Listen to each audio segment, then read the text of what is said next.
Hey gamers, welcome to Early Access, your one-stop shop for all things gaming. Now 2025 is already here, we're deep into January, and it's already shaping up to be a pretty epic year for video games. Whether you're into massive open world adventures, thrilling shooters, deep RPGs, or even the local indie games, there is definitely something for everyone. So grab your controller, grab some snacks, sit back, and let's dive into the hottest games dropping in 2025. More specifically in this video, what I believe are going to be the top 3 that everyone is going to want to be sinking hours and hours into to be those completionists. So without further ado, let's jump into this and check out number 3. Now, if you're a person who pays any bit of attention to upcoming games in the past few years, Avowed will be no stranger to you. This game has been lurking in the shadows, honestly, since 2020 when it was first announced. Coming from the makers of City and who've made great games like the recent Outer Worlds, which the sequel to that is coming out very soon, and Pillars of Eternity, this game has been on a lot of people's radar for a long time. However, after a few delays, we thought we were really getting the game in fall of 2024. However, according to Microsoft, they moved Avowed to 2025 to, and I quote, give players backlogs some breathing room, which, to their point, was probably a good idea. Around holidays of 2024, we had games like Dragon Age, The Veilguard, Diablo 4, Vessel of Hatred, and Call of Duty Black Ops 6, to name a few. And judging by some past releases from RPGs that kind of get shelved in the mix of other bigger AAA games, I can kind of see Microsoft's point. With several hands-on previews, a lot of experts are calling it a undeniable Skyrim-like RPG. Now, of course, those are big words to fill in any shoe of a game, but would be a welcome sight for any RPG enthusiast to get something out there that has that feel, that allure that brings back when you first logged into Skyrim and got that excitement of the open world capabilities.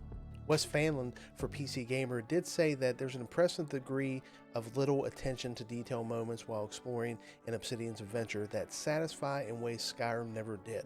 The roaming about offers a hint of Deus Ex style immersive sim DNA to the environments, which are brimming with climbable ledges and rooftop rewards for exploration. With all that being said, I am super excited to try this game.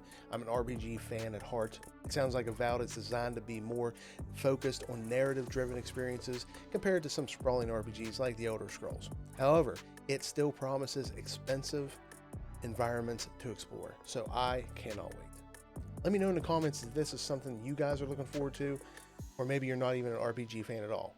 But moving forward, our number 2 game on the list is actually a sequel, and if you haven't played the first, I implore you to go try this out. That game is none other than Ghost of Yotei. The game, which will introduce players to a new protagonist named Atsu in a fresh setting around Mount Yotei in Hokkaido, Japan. Fans of the original game can be sure to look forward to exploring stunning landscapes, engaging in thrilling samurai combat just like they did in the first game. The choice of going with a female protagonist definitely reflects historical accuracy, as female warriors appeared in Japanese history as early as 1180. Talking about dates, the first game, which was a full game, standalone, took place in 1274. This game, being a standalone expansion, takes place in 1603. Now, standalone expansions are nothing new to PlayStation, as the success with Spider-Man Miles Morales and Uncharted The Lost Legacy were huge hits for PlayStation. While details are still coming out since we don't have a concrete release date, we can expect some changes to how the game plays. One big change is the introduction of rifles. This will give Atsu different combat options compared to Jin's katana only. There's also rumors of more player freedom in the open world. Not saying the first game didn't have a lot of freedom, but this can mean new ways to interact with the game's environment and story.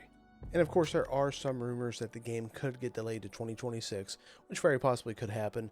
We're going to hope that it still is expecting to release in 2025, since nothing's been confirmed from PlayStation or Sucker Punch Productions.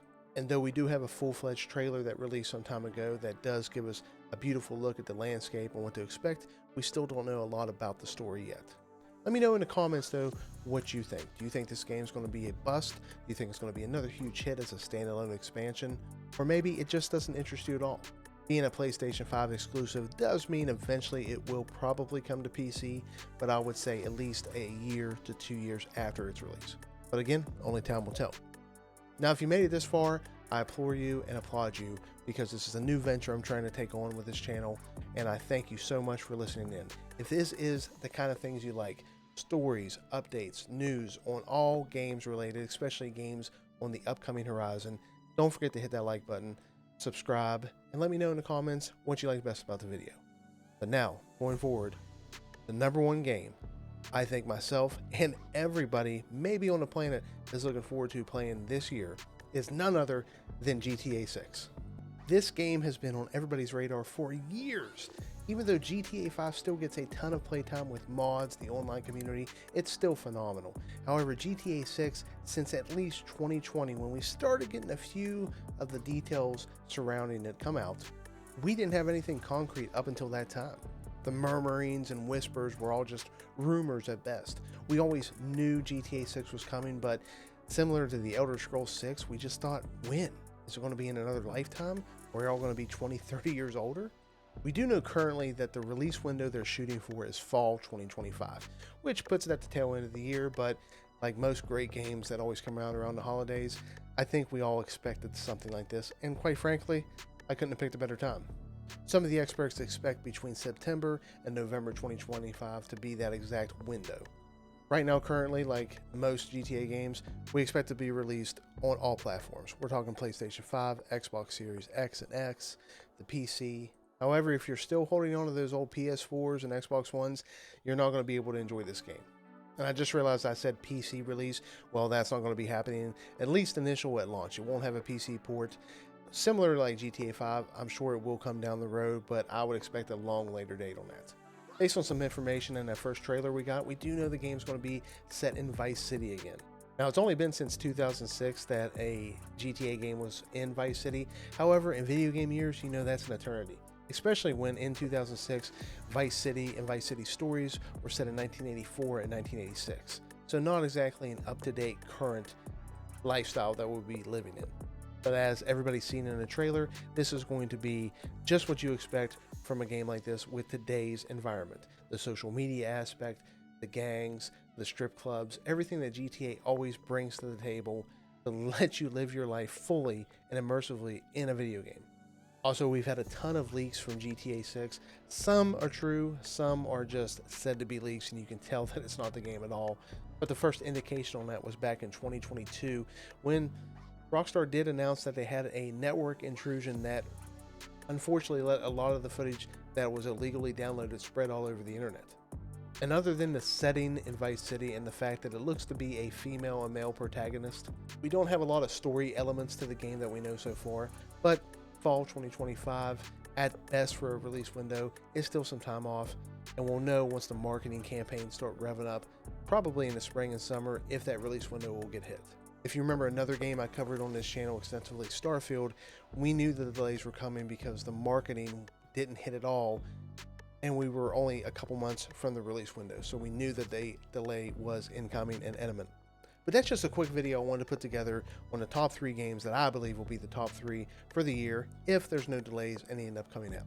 I, of course, like any other content creator, would love to hear your feedback in the comments. What do you think is going to be your favorite game coming out? Maybe your top 3, even your top 5. Let me know below. Because like life, video games and multiple different types of video games are for multiple different types of people. So until next time, this is Early Access, and we will see you guys later.